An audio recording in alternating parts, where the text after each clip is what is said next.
CompTIA A Core 2, Complete Training Course. Exam Objective 2.11. Given a scenario, configure relevant security settings in a browser. Website Security Certificates. To begin this video segment, let's discuss what a website security certificate is. You can think of a certificate as a digital ID card for a website. Just like you need identification to verify who you are, websites need certificates to prove their authenticity and ensure secure communication. Imagine you're about to enter a secure website. Your web browser checks this certificate to confirm the site's identity, like a virtual handshake, before it establishes a secure connection.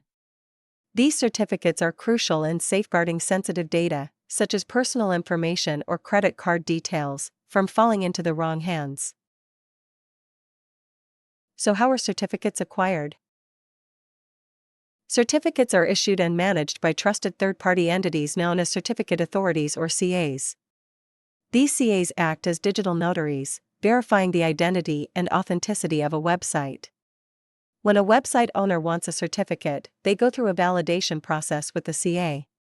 The CA will verify the website owner's identity and domain ownership to ensure they are legitimate.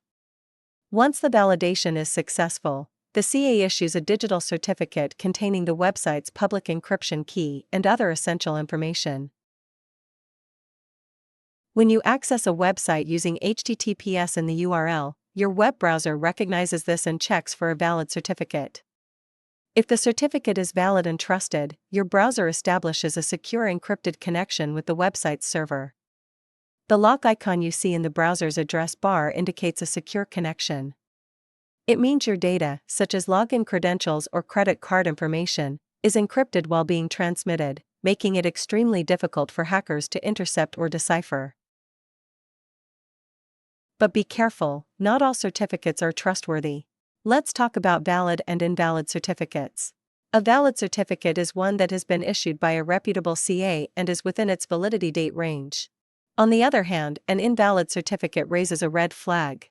When you encounter an invalid certificate, your browser will display a warning message like, "Your connection is not private," or, "The security certificate presented by this website has expired or is not yet valid." This is a safety measure to protect you from potential threats, such as phishing attacks, data interception, or malware, and it is generally best to avoid proceeding to such a website unless you're certain it's safe. One common issue that might cause a certificate to appear invalid, even though it may be valid, is when a computer's date and time settings are incorrect.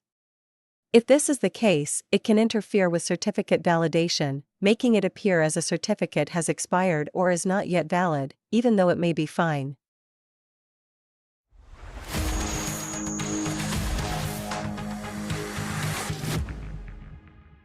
Thank you for watching. Subscribe for more great content.